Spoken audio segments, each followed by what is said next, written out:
Channel Verma study 2020 बुकलाना। मैं UP board के छात्र छात्राओं के लिए क्लास 12 का इकोनॉमिक्स हिंदी माध्यम से मैं फुल कोर्स कराऊंगा।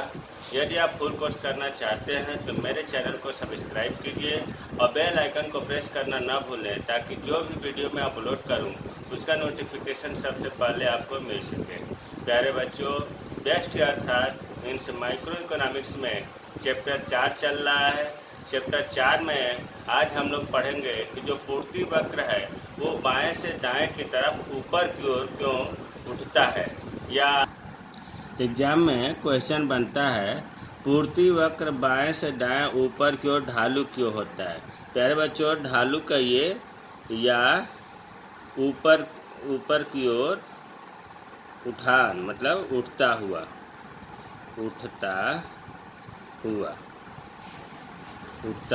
क्यों होता है। इसी को दूसरे क्वेश्चन ये भी पूछ सकता है कि कीमत बढ़ने पर पूर्ति क्यों बढ़ती है। जैसा कि आपको पता है कीमत बढ़ने पर पूर्ति बढ़ती है, या कीमत घटने पर पूर्ति क्यों घटती है। एक क्वेश्चन और बन सकता है इसका कि पूर्ति का नियम लागू होने के कारण बताओ। तो इसका उत्तर शुरू करने से पहले हम जो है एक बार फिर चर्चा कर लूँ कि पूर्ति का नियम क्या है। इससे पहले वाले वीडियो में बताया गया था पूर्ति का नियम क्या है। आई बटन को क्लिक करके देख लेंगे। वैसे पूर्ति का नियम यहाँ हमने बॉक्स में लिख दिया है। बॉक्स में लिखने का मतलब यह है कि इसको एग्जाम में नहीं लिखना है, यह आपको हिंट दिया गया है इस समझने के लिए। तो नियम है अन्य सभी बातें समान रहने पर, अन्य सभी बातें मतलब कीमतेतर कारक। आपको बताया गया है कि कारक जो है दो तरह के होते हैं, कीमत कारक और कीमतेतर कारक। तो कीमत कारक के कारण तो परिभाषा बनती है, कीमतेतर कारक को समान रहना चाहिए, उसमें कोई परिवर्तन नहीं होना चाहिए। तो अन्य सभी बातें समान रहने पर मतलब कीमतेतर कारक समान रहने पर पूर्ति का नियम यह बताता है कि किसी वस्तु की कीमत में वृद्धि होने से ध्यान दो, कीमत में वृद्धि होने से उसकी पूर्ति बढ़ जाती है और कीमत में कमी होने से पूर्ति घट जाती है। इस प्रकार कीमत और पूर्ति में प्रत्यक्ष संबंध है। प्यारे बच्चों, इससे पहले बताया गया था आपको कि जब कीमत और पूर्ति, कीमत में अगर वृद्धि होती है तो पूर्ति में भी वृद्धि होती है। आप अपने को विक्रेता मान लें, जैसे ही कीमत ज़्यादा होगा किसी वस्तु का तो आप क्या करेंगे, अधिक से अधिक लाभ कमाने के लिए पूर्ति बढ़ा देंगे। तो वही चीज़ है कि कीमत बढ़ने पर पूर्ति बढ़ती है, और अगर कीमत घट गई तो पूर्ति घट जाएगी। लाभ कम होगा तो लोग रोक देंगे, पूर्ति कम करेंगे, मंडी में कम माल ले जाएंगे। तो ये बढ़ रहा है तो ये भी बढ़ रहा है, कीमत घट रहा है तो पूर्ति भी घट रही है। इसका मतलब कि प्रत्यक्ष संबंध है, प्रत्यक्ष संबंध। इसी को धनात्मक संबंध भी कहते हैं, इसी को सीधा संबंध भी कहते हैं। एक छोटे से उदाहरण से समझ लें। ये तो आपको परिभाषा हो गया। जैसे मान लीजिए कि केला है, केला प्रति दर्जन रुपयों में, आपको पता है केला दर्जन में रुपयों में, और केला की पूर्ति दर्जन में। उदाहरण कुछ भी मान सकते हैं, ये पूर्ति का एक उदाहरण बताना चाह रहा हूँ। अब देखो केला का दर्जन, चलो मान लियो उदाहरण 1 2 3 4 5 6, ये रुपयों में है। और ये मान लिया गया कि जब 1 रुपया प्रति दर्जन था तो पूर्ति हुई 10 दर्जन का मंडी में। जैसे ही कीमत बढ़ा तो लोग अधिक ले जाना पसंद करेंगे। मान लिया 20 दर्जन पूर्ति कर दिए व्यापारियों ने, 3 रुपया हुआ तो और पूर्ति बढ़ गई 30, और 4 रुपये हुआ तो और बढ़ गई। इसी तरह से हमने बढ़ा दिया। ये माना गया उदाहरण, ये बढ़ती हुई संख्या आप दूसरा भी लिख सकते हैं। ये दिखा रहा है कि जैसे जैसे कीमत बढ़ रही है पूर्ति बढ़ रही है ना। देखो 6 रुपये प्रति दर्जन हुआ तो मार्केट में 60 दर्जन पूर्ति व्यापारियों ने, विक्रेताओं ने बढ़ा दिया। अब इसको अगर हम ग्राफ पर बनाकर देखें, OX Y इधर हम लिख दिए ये वाला कीमत, केला की कीमत, केला की कीमत, और इधर लिख दिया केला की पूर्ति। ये 6 है तो बराबर बार 6 चिन्ह लगा लेंगे। 1 2 3 4 5 6, 1 2 3 4 5 6। इसी तरह इधर बराबर 6, 10 20 30 40 50 60, 10 20 30 40 50 60। अब 1 का 10 पर चिन्ह लगाएंगे, 2 का 20 पर, है ना। इस प्रकार अगर हम देखेंगे 3 का चलो लगा ही देते हैं, 3 का 30 पर, 4 का 40 पर, 5 का 50 पर और 6 का 60 पर। इसको जब हम मिलाएंगे एक सीधी रेखा बनेगी पूर्ति वक्र, सप्लाई।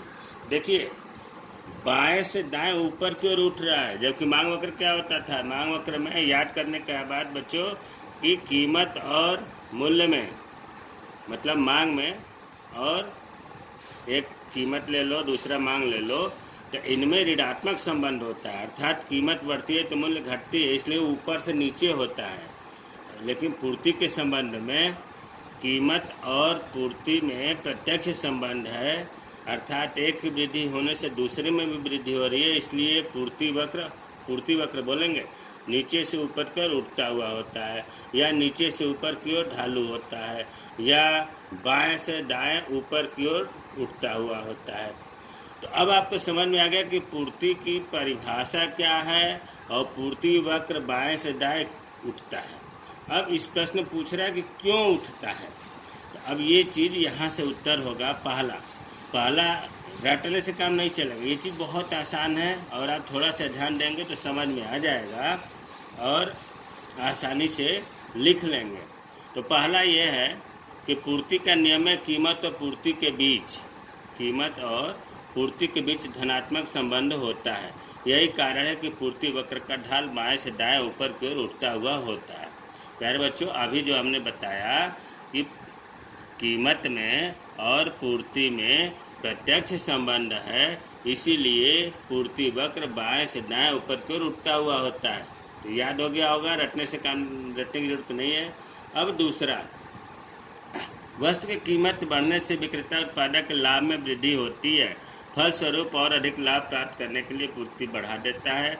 इसके विपरीत कीमत घटने से विक्रेता उत्पादक को लाभ कम होता है, फलस्वरूप पूर्ति घटा देता है। देखिए व्यवहार में मान लो आप विक्रेता हो, पूर्ति के संदर्भ में हमेशा अपने को विक्रेता मानिए, मांग के संदर्भ में अपने को ग्राहक मानिए, तब ज़्यादा चीज़ें आसानी से याद होती हैं।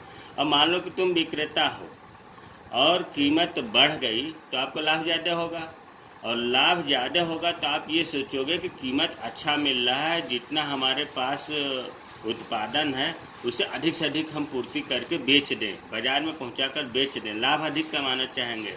तो कीमत बढ़ने से क्या हो गया? लाभ में वृद्धि होगी, और लाभ अधिक प्राप्त करने के लिए विक्रेता पूर्ति बढ़ा देता है। इसके विपरीत क्या होता है? कीमत अगर घट गई तो आप सोचोगे मंडी में रेट बहुत डाउन हो गया है, पूर्ति कम से कम करोगे, उसे अपने पास रोकोगे, मतलब बेचने के लिए कम मंडी में ले जाओगे, तो क्या होगा? मंडी में पूर्ति घट जाएगी कीमत घटने से। यही चीज़ है इसमें भी। तीसरा, कीमत बढ़ने से अधिक लाभ की संभावना होने के कारण नई फर्में मंडी में प्रवेश कर जाती हैं, जिससे पूर्ति बढ़ जाती है। इसके विपरीत कीमत घटने से लाभ कम होने के कारण कुछ फर्में मंडी छोड़ जाती हैं, जिससे पूर्ति घट जाती है। देखो हमेशा बाएं से दाएं ऊपर की ओर तभी होता है जब पूर्ति बढ़ेगी मार्केट में। तीसरा कारण यह है कि जब पता चलता है कि कीमत ज़्यादा हो गया है किसी वस्तु का, तो उस वस्तु का उत्पादन करने वाली जो अन्य फर्में हैं, अन्य कंपनियां हैं, वो मंडी में प्रवेश कर जाती हैं अपना उत्पादन बेचने के लिए, जिससे क्या होता है? कीमत बढ़ते ही जब फर्में ज़्यादा पहुंचेंगी तो पूर्ति बढ़ जाएगी, स्वाभाविक है। इसके विपरीत अगर मंडी में रेट कम हो गया, कीमत कम हो गया, तो फर्में क्या काम करेंगी? लाभ उनको नहीं होगा तो मंडी छोड़ देंगी और पूर्ति या सप्लाई कम हो जाएगी।